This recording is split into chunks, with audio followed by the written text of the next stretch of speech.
Olá, povo que questiona, sejam bem-vindos mais uma vez ao canal do Questionador. Bom, gente, eu queria contar uma historinha para vocês. Eu estava lá na página do Hangout da Groselha no Facebook e é uma página onde a gente só faz trollar, falar besteira e tudo mais. Surgiu com esse objetivo. E o que é que acontece? Uma pessoa vegan me fez um desafio. Tem gente que inventa de falar sério em página de humor. E nesse desafio eu fui convidado a refutar um vídeo. E como eu gosto de bons desafios, vamos começar?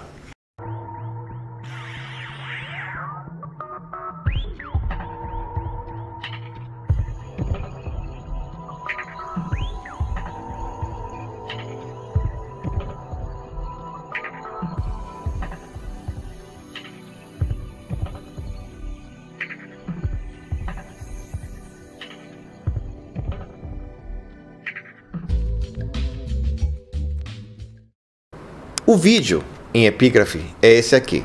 E eu vou colocar, obviamente, lá na descrição do vídeo o link para que vocês possam acessar e poderem assistir os argumentos da pessoa. Olha, o vídeo em epígrafe tem basicamente três aspectos. Que os ateus, tradicionalmente humanistas, deveriam defender o direito dos animais. O primeiro aspecto que eu devo combater é a ideia de que ateus têm ideologia. Isso é um conceito completamente equivocado. Gente, existem ateus racistas, ateus comunistas, ateus de direita. Ateísmo está distante de ideologia. O ateu simplesmente não acredita ou nega a existência de Deus. Acabou o assunto. Ateu não tem nenhum tipo de cunho ideológico, ou não precisa ter, não existe nada atrelado a isso, tá? O segundo aspecto é o fato de ser humanista te cria algum tipo de obrigação para com os animais. É estranho esse tipo de raciocínio. Não! O humanismo, ele defende o ser humano. É ainda dentro daquela retórica antropocêntrica. O homem é o centro de todas as coisas. É a medida de todas as coisas. Então, não faz o menor sentido exigir que o homem, por ser humanista, tem que defender direitos dos animais. É como, digamos, uma pessoa que gosta de lutar judô, seja obrigada a gostar de karatê. E vamos mais adiante, a defender o direito dos animais. Direito dos animais? Olha, dentro do colóquio, como coloca bem Técio Sampaio, a gente utiliza a palavra direito para diversas situações, para diversas ocasiões. No entanto, tecnicamente, utilizando a mesma interpretação do Técio Sampaio, nós vamos encontrar alguma coisa parecida como no seu livro Introdução ao Estudo do Direito, que é esse livro aqui. Eu estou aqui com a 4ª edição, já está bem mais adiantado. Ele fala o seguinte: por fim, a noção do sujeito jurídico. Ela não se deixa explicar pelo conceito de papel social. É mais ampla do que o de pessoa física e jurídica. Toda pessoa física ou jurídica é um sujeito de direito. É um sujeito jurídico. A recíproca, porém, não é verdadeira. A herança jacente, os bens ainda em inventário, é sujeito de direito, mas não é pessoa. O sujeito nada mais é do que o ponto geométrico de confluência de diversas normas. Esse ponto pode ser uma pessoa, física ou jurídica, mas também um patrimônio. Então, dentro dessa ótica do Técio Sampaio, ele coloca a questão como sujeito de direitos. E aí ele inclui as pessoas físicas, que são as pessoas comuns, naturais, as pessoas jurídicas, que são empresas e outros tipos de entidades, e também o patrimônio, especialmente nessa questão da herança jacente. Mas vamos mais adiante, vamos ver o que é que diz o também consagrado autor, no caso o Silvio de Salvo Venosa, tá? Esse meu livro aqui é a 4ª edição do livro Direito Civil, parte geral. O direito regula e ordena a sociedade. Não existe sociedade sem direito. Não existe direito sem sociedade. A sociedade é composta por pessoas. São essas pessoas que a constituem. Os animais e as coisas podem ser objeto do direito, mas nunca sujeitos de direito, atributo exclusivo da pessoa. Então, vamos mais adiante pegar alguma outra fundamentação e vamos fazer uma visita a um constitucionalista, no caso, o Alexandre Moraes.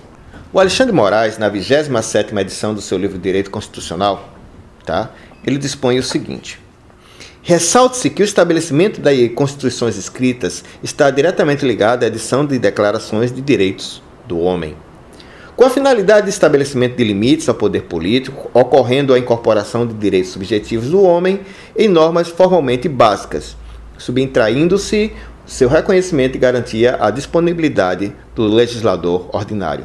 Vamos pegar esse livreto aqui do João Batista de Melo e Souza Neto, 5ª edição. Ele fala algumas coisas como: quem não adquire do ordenamento o status de pessoa não possui esse poder potencial em sua plenitude. Poderá deter alguns poderes ou nenhum deles. Nunca terá totalidade, como se espera esclarecer a seguir.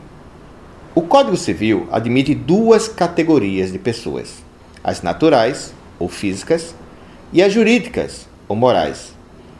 Ressaltadas as adaptações regulamentares necessárias diante das diferenças estruturais entre ambas, a importantíssima consequência jurídica de ser reconhecido pelo ordenamento como pessoa é idêntica para ambas as espécies: ser sujeito de direito. Ainda para ilustrar isso tudo, na Constituição brasileira, no artigo 5º, diz: todos são iguais perante a lei, sem distinção de qualquer natureza, garantindo-se aos brasileiros e aos estrangeiros residentes no país a inviolabilidade do direito à vida, à liberdade, à igualdade, à segurança e à propriedade, nos seguintes termos. Aí, o primeiro inciso que ele fala, é o inciso primeiro, ele diz: homens e mulheres são iguais em direitos e obrigações, nos termos desta Constituição.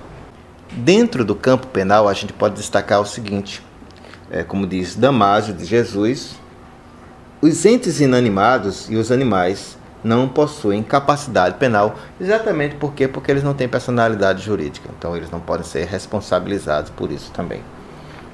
Em 1386, em Falaise, França, uma porca foi condenada à morte por enforcamento por assassinar uma criança. Em 1639, em Dijon, na França, um cavalo foi condenado à morte por homicídio premeditado. Em 540 a.C., o rei persa Ciro II o Grande condenou e executou um rio. Se alguém ainda tem alguma dúvida ou não está satisfeito com esses posicionamentos, a gente pode citar um trabalho aqui, que é um trabalho feito por uma pessoa que é defensora dos direitos dos animais, Maria Isabel Vasco de Toledo. O material se chama A Tutela Jurídica dos Animais no Brasil e no Direito Comparado.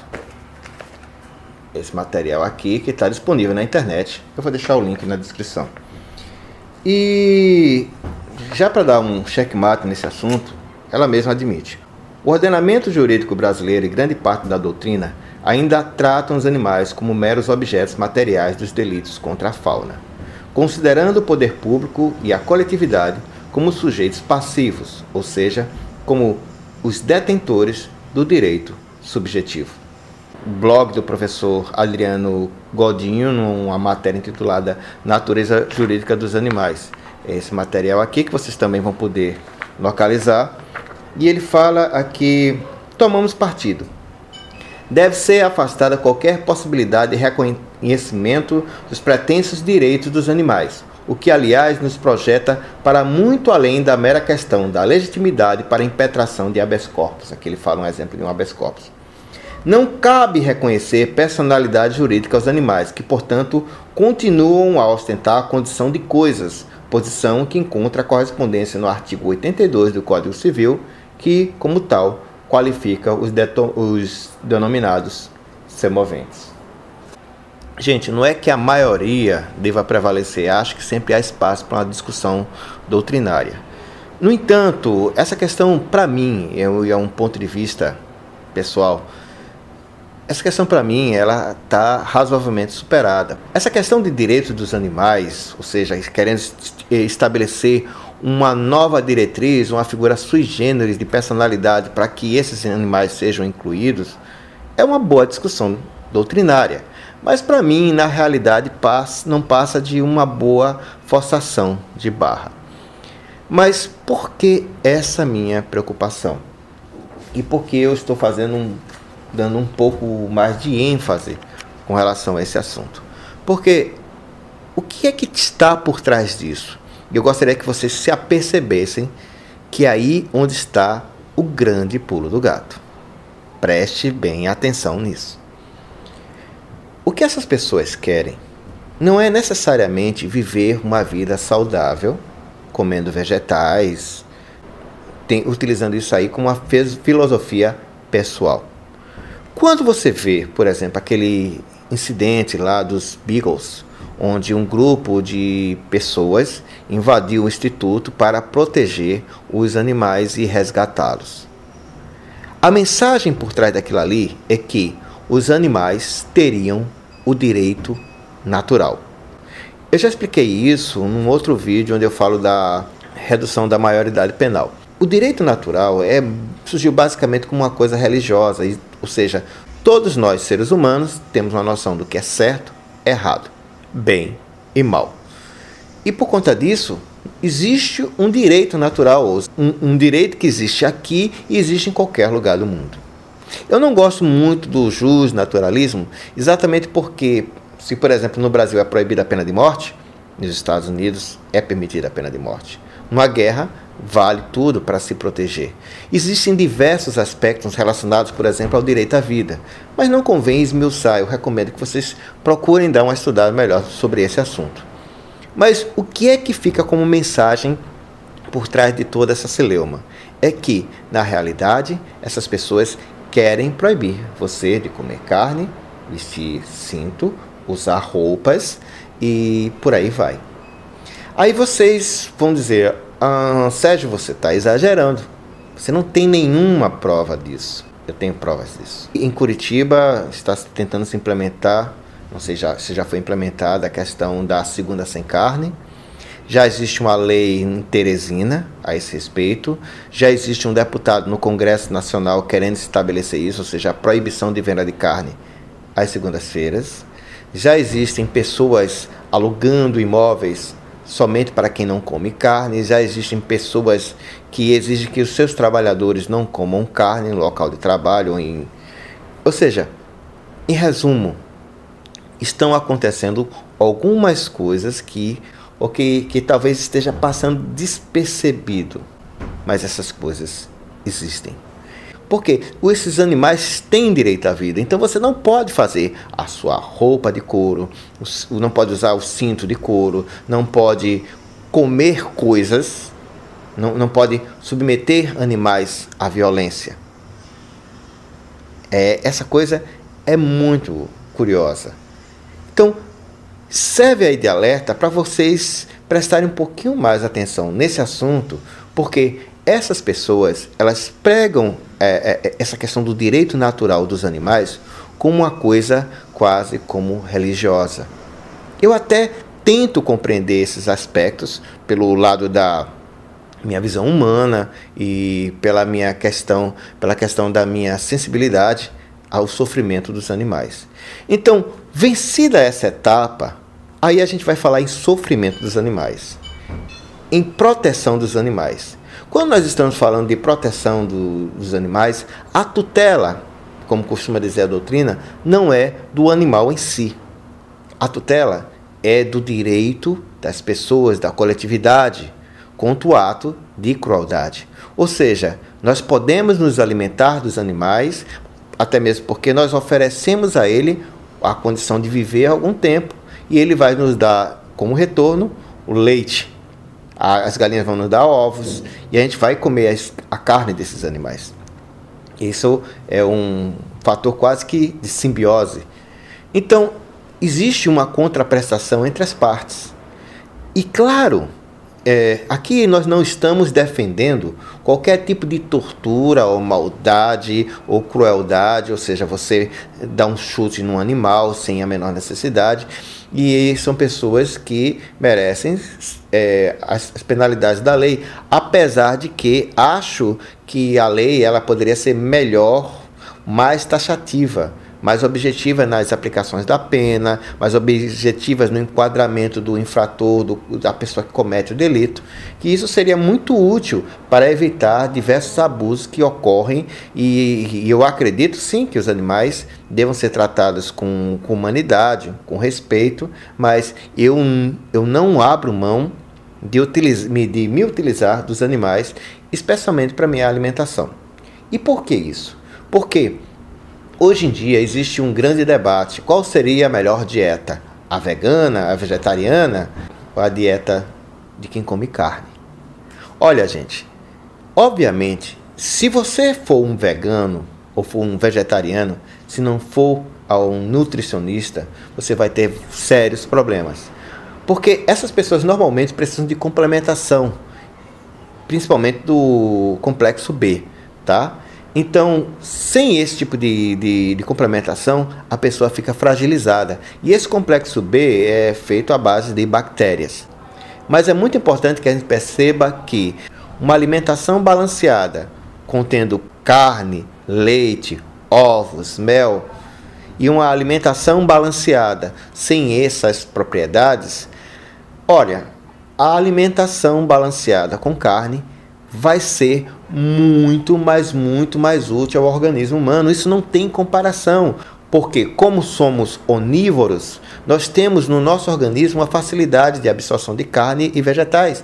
É disso que nós precisamos. E quando nós nos abstemos disso, temos mais dificuldade de sobrevivência. Portanto, os cuidados com a alimentação vegan ou vegetariana são muito maiores. Portanto, eu acho que é importante que a gente saiba todos os prós e os contras. Repito, não sou contra quem opta por exercer uma alimentação ou um padrão de vida, um estilo de vida, uma filosofia de vida vegana ou vegetariana. É uma opção dessa pessoa. Mas não admito que essas pessoas venham considerar minha moral inferior, minha ética inferior, porque eu gosto de comer carne. É como alguém dizer que a maçã é mais gostosa do que a melancia. Gente, isso vai depender de quem gosta mais de maçã e quem gosta mais de melancia. São coisas que não têm comparação. Ora, se você por ser vegan ou se você por ser vegetariano se considera uma pessoa melhor, eu acho que você está precisando, sinceramente, de um bom tratamento psicológico, porque você não é melhor do que eu. Sua ética não é melhor do que a minha. E eu não me sinto nem um pouco culpado de ser uma coisa que é natural minha, de ser onívoro. Um último aspecto que eu acho importante destacar é que essas pessoas costumam nos dar denominações. Nós somos carnistas. Nós somos carnistas. Nós somos especistas, ou seja, nos consideramos superiores às demais espécies de animais. Logicamente, eu sou até um estudioso da noética e efetivamente acho que o homem dentro do cosmos ele é basicamente nada. Mas de qualquer forma, eu acho que o homem é importante e ele é o mais importante e eu prefiro acreditar nesses conceitos. E isso não me torna inferior nem em termos de ética, nem em termos de moral. Eu acredito que a gente tem que saber que a gente tem que respeitar o pensamento dos outros e não impor as nossas vontades, especialmente quando muitas pessoas, ou seja, a grande maioria ou a quase totalidade delas, pensam diferente da gente. Espero que vocês fiquem alertas, porque existem pessoas que são verdadeiros fanáticos, que criam, não estou dizendo que todos, mas tem pessoas que são verdadeiros religiosos, fanáticos dessa coisa de veganismo e vegetarianismo, e que quando essas pessoas começam a tentar atingir o meu direito, a minha forma de viver, a minha forma de me expressar, e tentam inclusive decidir, como foi o vídeo desse rapaz, o que eu devo dizer ou não dizer o que eu devo defender ou não devo defender, aí a coisa começa a ficar séria. Gente, espero que vocês tenham entendido que os fundamentos utilizados por essas pessoas são completamente absurdos. Ah, tem mais uma coisa. Eu queria fazer uma propaganda aí do Hangout da Groselha, que é a página lá no Facebook e o canal do YouTube. Vão lá, se inscrevam, tanto em um como o outro. A gente fala lá um monte de coisas, de besteiras, de coisas politicamente incorretas e, no mais, valeu!